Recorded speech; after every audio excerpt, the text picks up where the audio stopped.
Get ready for the dictation. Dictation will start in 5 seconds. Start. It is not necessary for me to labor this point much further except to inform the House that these promotions and other appointments inside the armed forces are made with extreme care according to established procedures and is not done in a haphazard way. There have been few complaints about these matters and government is satisfied that these promotions are made with due consideration to all the circumstances mentioned here. The next point of which numerous inquiries are made is in regard to the procurement of equipment. All of us regard that as an objective, that is to say, self-sufficiency in regard to the equipment and in regard to various other allied matters, but there again defense equipment cannot be separated from the industrial conditions of the country.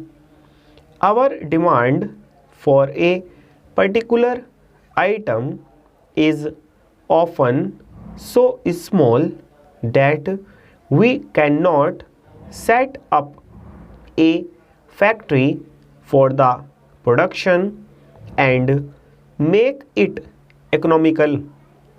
I would produce ever so much more by its capacity than we can consume under modern conditions of industrial technique. It should not, however, be thought that on account of these difficulties, no attempt is made towards further and further Indianization and more indigenous production.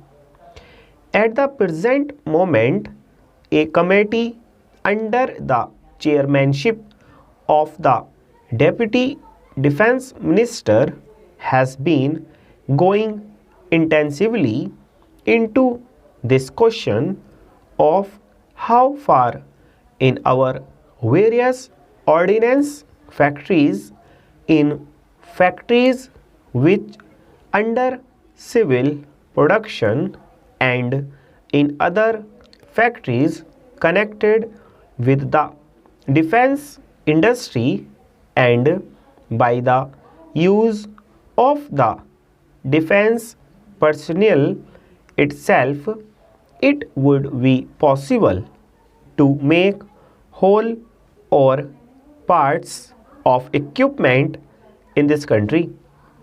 Being military equipment, apart from giving a general idea, neither the category nor the numbers of them may be published, but this is a matter that is receiving the continuous attention of the Defense Ministry in all its branches, and we hope that in the 12 months ahead we will be able to make considerable progress. I hope the House will accept this statement and the efforts that are making as a planned effort in the direction of self-sufficiency. There has been some criticism in regard to the containments, and I would like to refer to this because more than once this point has been raised. In this matter, Mr. Deputy Chairman, there is some misunderstanding about the position of these containments.